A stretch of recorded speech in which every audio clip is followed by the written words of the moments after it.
देश दुनिया की तमाम बड़ी खबरों को देखने के लिए हमारे चैनल को सब्सक्राइब करें और बेल आइकन को दबाएं ताकि सबसे बड़ी खबर सबसे पहले आप तक पहुंच सके। आइए आपको दिखाते हैं इस वक्त की सबसे बड़ी खबर।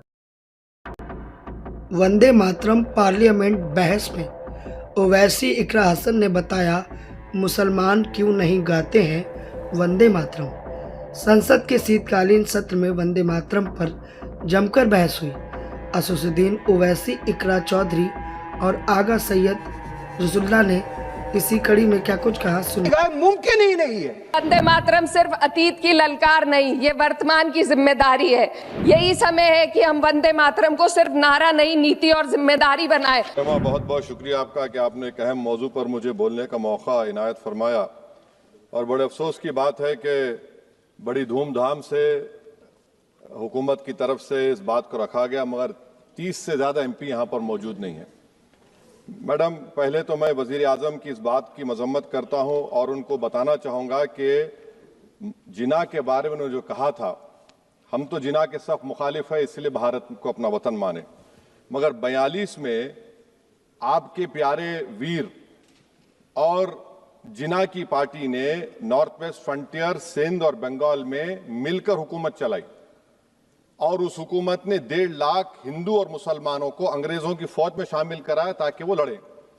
तो किसी शायर ने अच्छा कहा था वजीर आजम के बारे में कि फरेब देकर जमाने को पारसा ना बनिए, इन्हें कहो कि वो बंदा बने खुदा ना बने, अमीर शहर यही चाहता या हजरत कि हमारी चीख गले में रहे सदा ना बने।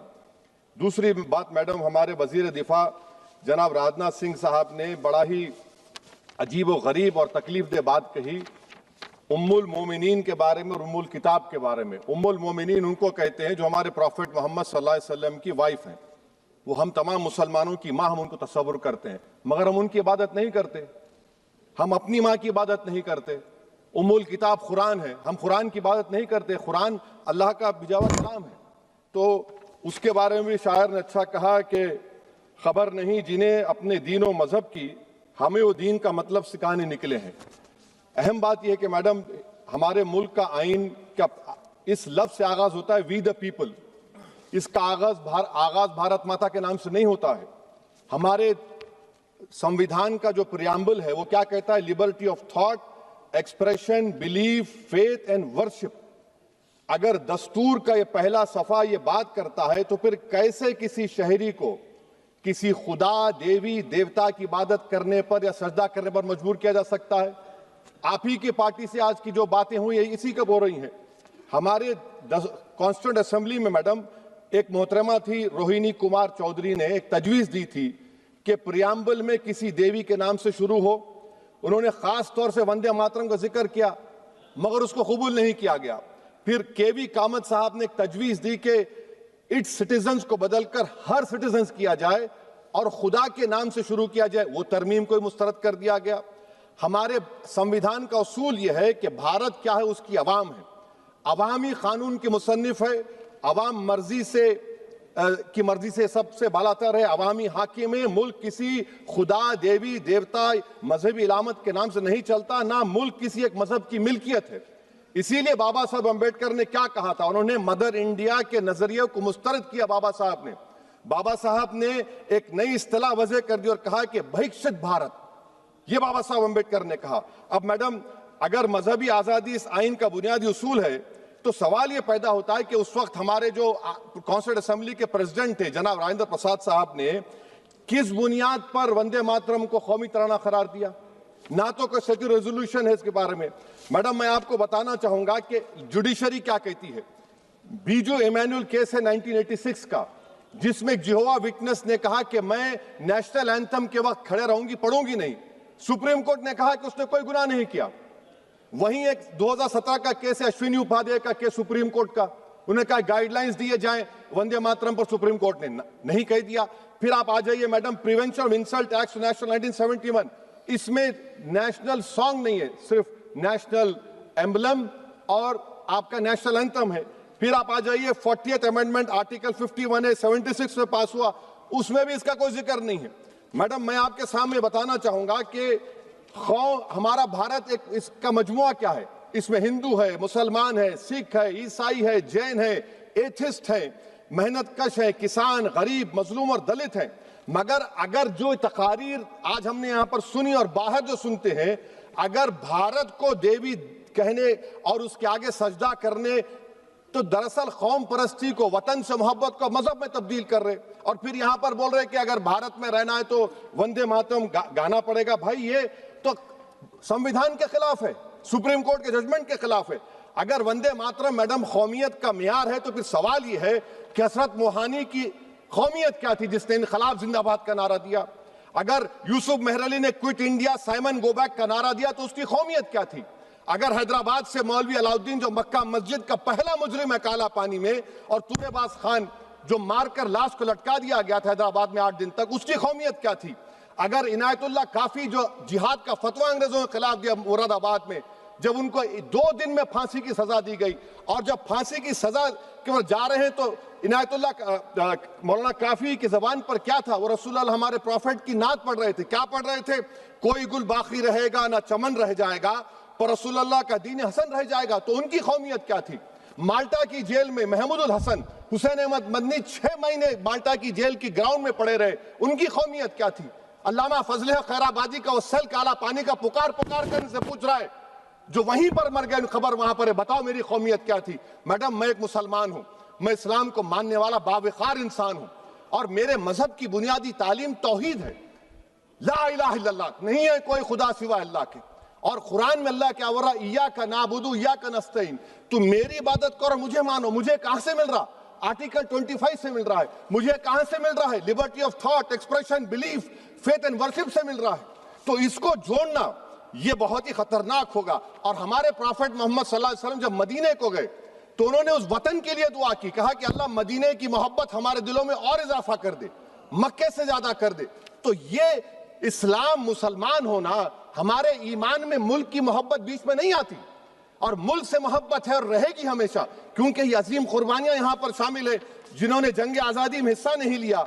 आज अगर वो वतन की मोहब्बत का दर्ज देंगे तो बड़ा गलत होगा। मैडम मैं आपके सामने एक चीज पढ़ूंगा। 1937 रविंद्रनाथ टैगोर ने लेटर लिखा सुभाष चंद्र बोस को, मैं सिर्फ किसी ने नहीं पढ़ा ये। क्या कहा टैगोर साहब ने? But parliament is a place of union for all religious groups and there the song cannot be appropriate. When Bengali Muslims show sign of stubborn fanatism, we regard as intolerable. When we too copy them and make unreasonable demands, it will be self-defeating.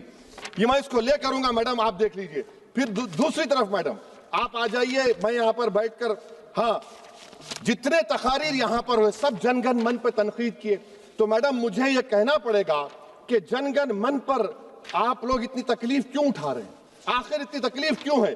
तो मैं जब जाकर देखा तो मुझे 28 दिसंबर का organiser magazine का article मिला, जिसमें ऑर्गेनाइजर लिखता है कि what is the moral sanction behind government choice of जनगण मना, accept that it can be made an item of entertainment at the सम्पचुअस parties throne by government officials.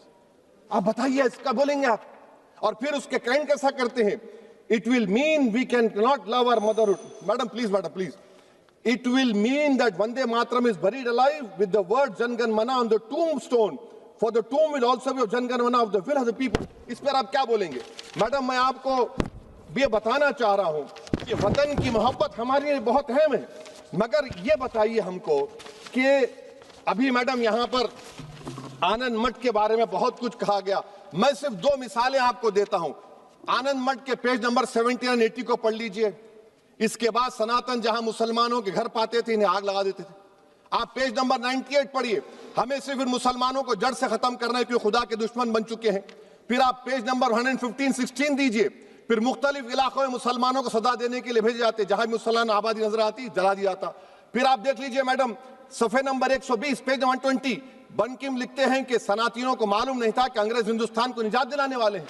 ये आप क्यों कर रहे हैं? अब आप मैडम मैं आपको पेपर्स दे कर दूंगा। मैडम भारत में हमारी आजादी इसलिए आई और बरकरार रही कि हमने मुल्क और मजहब को एक चीज नहीं बनाया।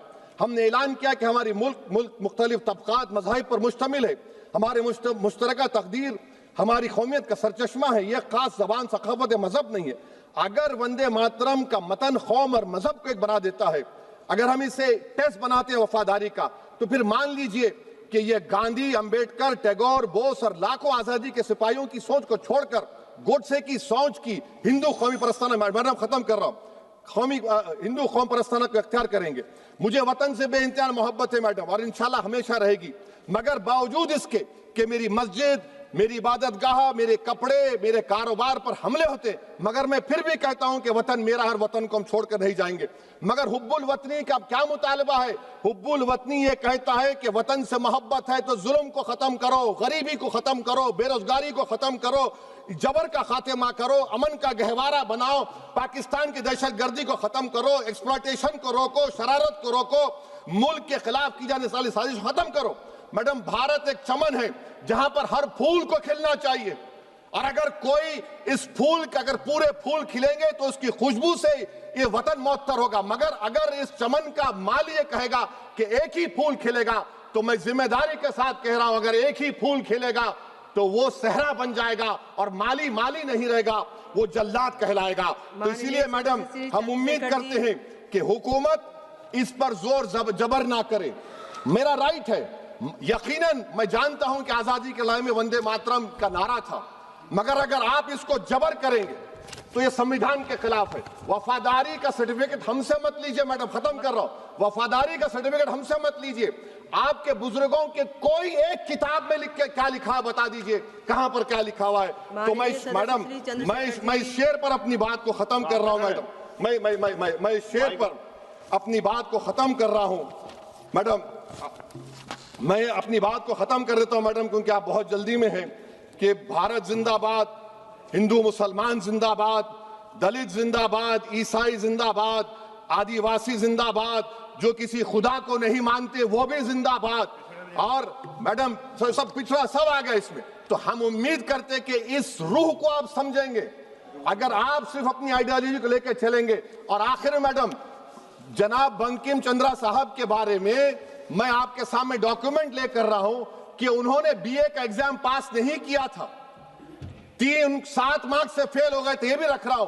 तो आप जिसको लिटरेरी जायंट बता रहे ये नहीं है। बहुत बहुत शुक्रिया मैडम चेयरपर्सन, बहुत बहुत शुक्रिया इस डिबेट में हिस्सा लेने के लिए जो आपने टाइम दिया। नेशनल सॉन्ग वंदे मातरम पे डिस्कशन हो रहा है सुबह से, और मैं ये समझता हूँ कि इस मुल्क में इस नेशनल सॉन्ग के साथ किसी का ना एतराज़ है, ना कोई दो राय है, एहतराम है हर किसी का इस सॉन्ग को लेके। मगर मसला सिर्फ तब पेश आता है जब जो तकरीरें सुबह से इस तरफ से हुई, बीजेपी की तरफ से और लाइक माइंडेड जो इनकी पार्टीज़ है, जब ये कहा गया कि हिंदुस्तान में रहना है तो वंदे मातरम गाना है। ये कहा गया कि आप तभी इस मुल्क के बाशिंदे हो जब आप ये गाना गाओगे। एतराज़ तब शुरू होता है। आप वंदे मातरम को नेशनल सॉन्ग मानते हैं, हम सब मानते हैं, आप गाते हैं, हम नहीं गा सकते हैं। इसकी एक वजह है, और उस वजह की आज़ादी हमें इस मुल्क के आईन ने ही दी है।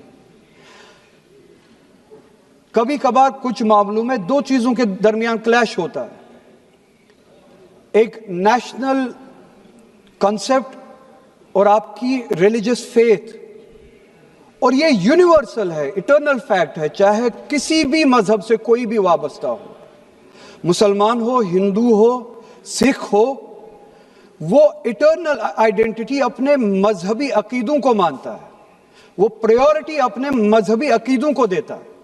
मैं एक छोटी सी एग्जांपल दूंगा। इस मुल्क में सिटीजनशिप छोड़ने की तादाद लाखों में है पिछले कुछ सालों से, उसमें मेजॉरिटी हिंदू धर्म से वाबस्ता लोग हैं जिन्होंने दूसरे मुल्कों में सिटीजनशिप ली और इस मुल्क की सिटीजनशिप को वॉलंटियरली छोड़ा। मगर जब उन्होंने अपनी इस टेम्परेरी आइडेंटिटी को तब्दील किया, नेशनैलिटी को तब्दील किया, क्या उन्होंने अपनी रिलीजियस आइडेंटिटी को तब्दील किया? क्या वो हिंदू से किसी और मजहब में तब्दील हुए? नहीं, उन्होंने टेम्परेरी आइडेंटिटी को तब्दील किया, मगर इटर्नल आइडेंटिटी को उन्होंने थामे रखा, क्योंकि वो उनके लिए इटर्नल आइडेंटिटी है। मजहब, धर्म इटर्नल आइडेंटिटी है, इटर्नल बिलीफ है। हम कल सब चले जाएंगे इस दुनिया से, पासपोर्ट, आधार कार्ड यहीं पे छोड़ के चले जाएंगे। ये जब चले जाएंगे अपने साथ अपने धार्मिक का जो काम किए हैं वो साथ में ले जाएंगे। पासपोर्ट और आधार कार्ड नेशनैलिटी अपने साथ नहीं लेंगे। जब मैं इस दुनिया से चला जाऊंगा, पासपोर्ट, आधार कार्ड, ये टेम्परेरी आइडेंटिटी यहीं पे रह जाएगी। मेरी इटर्नल आइडेंटिटी, मेरी मजहबी आइडेंटिटी, मेरे मजहब के अकायद मेरे साथ चलेंगे, जिस तरह इनके साथ चले जाएंगे, वो इटर्नल आइडेंटिटी है। और जब ये क्लैश सामने आता है, तब हमें कॉन्स्टिट्यूशन ही ये आजादी देता है कि आपकी रिलीजियस फंडामेंटल जो फ्रीडम है, आप उस रिलीजियस फ्रीडम को इस मुल्क में कॉन्स्टिट्यूशन के हवाले से उस रिलीजियस फ्रीडम को एक्सरसाइज कर सकते हैं। और वंदे मातरम का जब मसला पेश आता है, जब यह कहा जाता है कि आपको यह जबरदस्ती गाना पड़ेगा, हम तब यह कहते हैं कि आप गाए, हम एहतराम देते हैं। नेशनल सॉन्ग है, हम उसका भी एहतराम करते हैं, उसमें दो राय नहीं है। आप गाए, हम एहतराम के लिए खड़े हो जाएंगे। मगर आप ये चाहेंगे कि हम भी गाए, मुमकिन ही नहीं है, हो ही नहीं सकता है। आप चाहेंगे, अब सब्र करो। सुबह से इतने लोग बोलते आ रहे हैं। प्लीज चेयर को एड्रेस करें आप। तो जवाब सुनने का भी मादा रखा करो। आप गाइए, आप बोलिए नेशनल सॉन्ग है, आप बोलिए नेशनल सॉन्ग है, कोई दो राय उसमें नहीं है। मगर हम पे थोपिए मत। कॉन्स्टिट्यूशन इस चीज की हमें आजादी देता है। और आप खुद कहते हैं कि वंदे मातरम गाने की ईजाद ही आजादी के लिए हुआ। बेशक हो। आजादी किस चीज के लिए? आजादी इस चीज के लिए, हिंदू के हिंदू होने की आजादी, और इसी तरह से मुसलमान के मुसलमान होने की आजादी, सिख के सिख होने की आजादी। और वो आजादी आप मुझसे छीन नहीं सकते हैं, किसी भी नाम पे नहीं छीन सकते, किसी भी दबाव में नहीं छीन सकते, किसी भी सिख से उसके मजहब की आजादी नहीं छीन सकते, किसी भी हिंदू से उसकी मजहब की आजादी नहीं छीन सकते, और किसी भी मुसलमान से उसके मुसलमान होने की आजादी नहीं छीन सकते। कोई भी दबाव मुझे मजबूर नहीं कर सकता है। आप गाइए और हमें वो आजादी दे दीजिए। ये मजहबी आजादी मुझे आपसे दूर नहीं करता। वही मजहब जो मुझे ये कहता है कि लकुम दीनकुम वलिय दीन, आपके लिए आपका दीन, मेरे लिए मेरा दीन, जिसको कॉन्स्टिट्यूशन ने आजादी दी, ये कह के कि फंडामेंटल राइट है रिलीजियस फ्रीडम। हमारा कॉन्स्टिट्यूशन हमारे कुरान की उसी आयत की तर्जुमानी करता है। 2 मिनट दे दीजिए मैडम। तर्जुमानी करता है कि आप अपने दीन पे चलिए, हमें अपने दीन पे अमल करने की आजादी दे दीजिए। आप ही की तरफ बात जबरदस्ती की है, बात किसी और चीज की नहीं है। और ये डिबेट, मुझे पता है ज्यादा वक्त नहीं मिलेगा, बस 1 मिनट में मैं पूरा कर रहा हूं।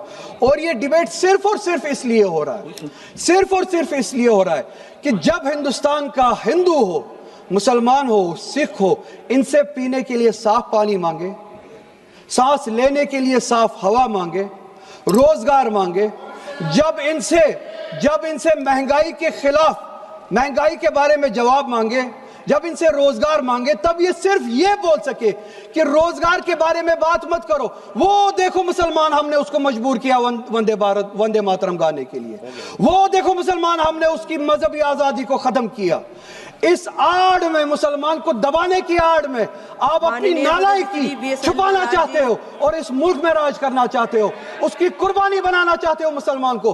और मुसलमान इस बेगैरती का कुर्बान कभी होगा नहीं। हमने इस मुल्क की आजादी के लिए भी खून दिया है, और इस मुल्क में आजादी को बचाने के लिए भी अगर खून देना पड़े हम देंगे। आज हमारे राष्ट्रगीत के 150 वर्ष पूरे होने पर हो रही महत्वपूर्ण चर्चा में गर्व के साथ एक भारतीय होने के नाते मैं अपने विचार रखना चाहती हूँ। सदन में इतिहास को तोड़ मरोड़ कर पेश करके फिर से मुस्लिम तुष्टीकरण के नाम पर भारतीय मुसलमानों को कटघरे में खड़े करने की कोशिश की जा रही है।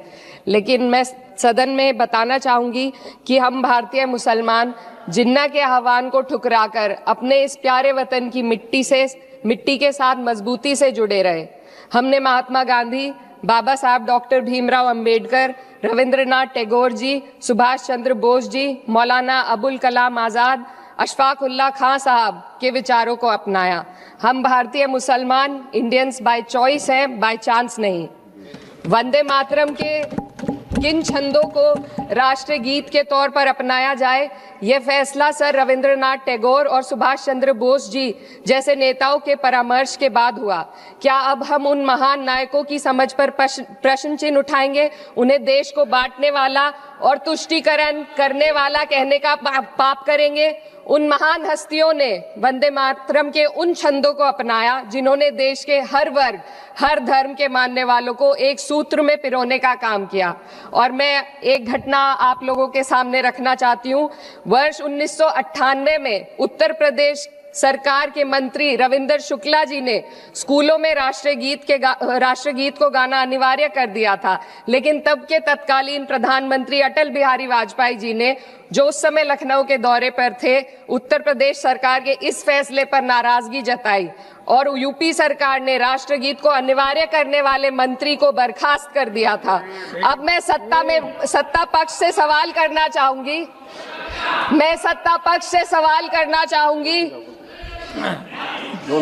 बोलने दीजिए। मैं सत्ता पक्ष से सवाल करना चाहूंगी कि जो विजन आजादी के समय के लोगों का था राष्ट्रीय गीत को स्वेच्छा पर छोड़ने का, उसी का अनुसरण माननीय अटल बिहारी वाजपेयी जी ने किया, तो क्या वह भी मुस्लिम तुष्टीकरण कर रहे थे? जी नहीं, अटल बिहारी वाजपेयी जी राजधर्म निभा रहे थे। देश में सब धर्मों को एक साथ लाना, सबके जज्बात का एहसास करना ही सबसे बड़ा राष्ट्रवाद है। माननीय अध्यक्ष महोदय, आज हमें वंदे मातरम के असली भाव को समझना जरूरी है। यह गीत तो देश के जल, जंगल, जमीन, हरियाली और निर्मल हवा की वंदना को समर्पित है। यह भारत की जन जन की मंगल कामना करता है कि भारत का हर नागरिक स्वस्थ रहे, सुरक्षित रहे और सम्मान के साथ जी सके। सुजलाम सुफलाम का अर्थ है, सुनिए, ऐसा देश जहां स्वच्छ और पर्याप्त जल हो, जहां नदियां जिंदा हो, बहती हो, जीवन देती हो। अध्यक्ष महोदय, लेकिन अब जरा यमुना का हाल देखिए। दिल्ली प्रदूषण नियंत्रण समिति की 2025 की रिपोर्ट बताती है कि यमुना के कई हिस्सों में बीओडी स्तर 127 mg पर लीटर है तक पहुंच चुका है, जबकि किसी जीवित नदी के लिए ये 3 mg पर लीटर से कम होना चाहिए। ये सिर्फ नदी का संकट नहीं है, ये किसान का संकट है। नमामि गंगे के नाम पर हजारों करोड़ रुपए खर्च हो गए, लेकिन सच्चाई ये है कि आज भी गंगा और यमुना के किनारे किसान मजबूरी में उसी जहरीली पानी से खेती कर रहा है। वही जहर अनाज में उतरता है और वही जहर किसान की जिंदगी को धीरे धीरे खत्म कर देता है। अध्यक्ष महोदय, जब पानी जहर हो जाएगा तो सुजलाम कैसे होगा? जब किसान बर्बाद होगा तो सुफलाम कैसे होगा? मलयज शीतलम, मलय का अर्थ है मलय पर्वत से बहने वाली ठंडी, सुगंधित, चंदन जैसी हवा जो जीवन देती है, बीमारी नहीं। आज मैं इस सदन से पूछना चाहती हूँ, क्या आज के भारत की हवा मलयज शीतलम है? नहीं अध्यक्ष जी, बस संसद से बाहर कदम रखिए, एक गहरी सांस लीजिए। ये चंदन की महक नहीं, ये जहर है जो आपके हमारे फेफड़ों में उतर रहा है। दुनिया के 20 सबसे प्रदूषित शहरों में से 13 भारत में है। दिल्ली की हवा में सांस लेना मानो रोज 20 सिगरेट पीने जैसा हो। भारत हर साल सर्दियों में जहरीली हवा के प्रकोप में घिर जाता है। AQI गंभीर स्तर पर आ जाता है। ठंडी हवा का सपना अब gas chamber, ma'am 2 minutes, gas chamber की हकीकत बन चुका है। हम वो देश हैं जहां सरकार प्रकृति पर बने गीत का मान मर्दन तो करती है, पर उसी प्रकृति, जंगल, हवा, पेड़ को बचाने वाले कानूनों को धीरे धीरे खुद ही खत्म कर रही है। ये है आज के हमारे मलयज शीतलम की अफसोसजनक सच्चाई। अगर हम हवा को साफ नहीं कर पाए तो न सुजलाम बचेगा, न सुफलाम बचेगा। माननीय अध्यक्ष महोदय, सस्य श्यामलम का अर्थ है ऐसा देश जहां उपजाऊ जमीन हो, जहां खेत फसल से भरे हो और किसान कर्ज और निराशा में न डूबा हो। आज किसान सिर्फ मौसम से नहीं लड़ रहा, वह प्रदूषण, नीतियों की बेरुखी और सिस्टम की नाइंसाफी से लड़ रहा है। एक तरफ कॉर्पोरेट के लोन माफ होते हैं, दूसरी तरफ किसान को उसकी वाजिब MSP भी नहीं मिल पाती है। आप ग्लोबल सुपर पावर बनने की बात करते हैं, लेकिन हमारी पर कैपिटा इनकम दुनिया में 136वें नंबर पर है। हम अपने छोटे पड़ोसी देश से भी पीछे हैं। हमारे लोग $2,500 तक भी नहीं कमा पा रहे एक साल में, और जिन अरबपतियों की ये रक्षा करते हैं वो इतना पैसा 1 सेकंड में कमा लेते हैं। आज वंदे मातरम को बुनियाद बनाकर राजनीति की जा रही है, लेकिन जमीन पर जंगल पूंजीपतियों को सौंपी जा रही है। आदिवासियों को उनके घरों से उजाड़ा जा रहा है। मातरम में जो मात्रा माता है वे सिर्फ मातृभूमि की वंदना नहीं, वे इस धरती की हर नारी, वे इस देश की हर बेटी, हर महिला के सम्मान की बात भी करता है। लेकिन आंकड़े अगर आप देखेंगे, एनसीआरबी की हाल की रिपोर्ट के अनुसार, मैम जसवंत के अनुसार देश में हर वर्ष लगभग 30,000 से अधिक बलात्कार हो रहे हैं। यानी एक दिन में 80 से अधिक महिलाएं यौन हिंसा का शिकार होती हैं। और ये सिर्फ दर्ज मामले हैं।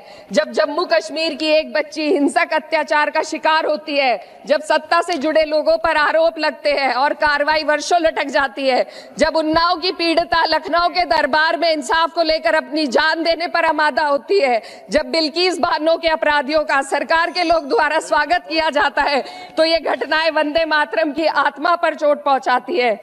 मैं अध्यक्ष महोदया बस यही कहना चाहती हूँ अपनी बात को अंत में रखते हुए कि वंदे मातरम सिर्फ अतीत की ललकार नहीं, ये वर्तमान की जिम्मेदारी है।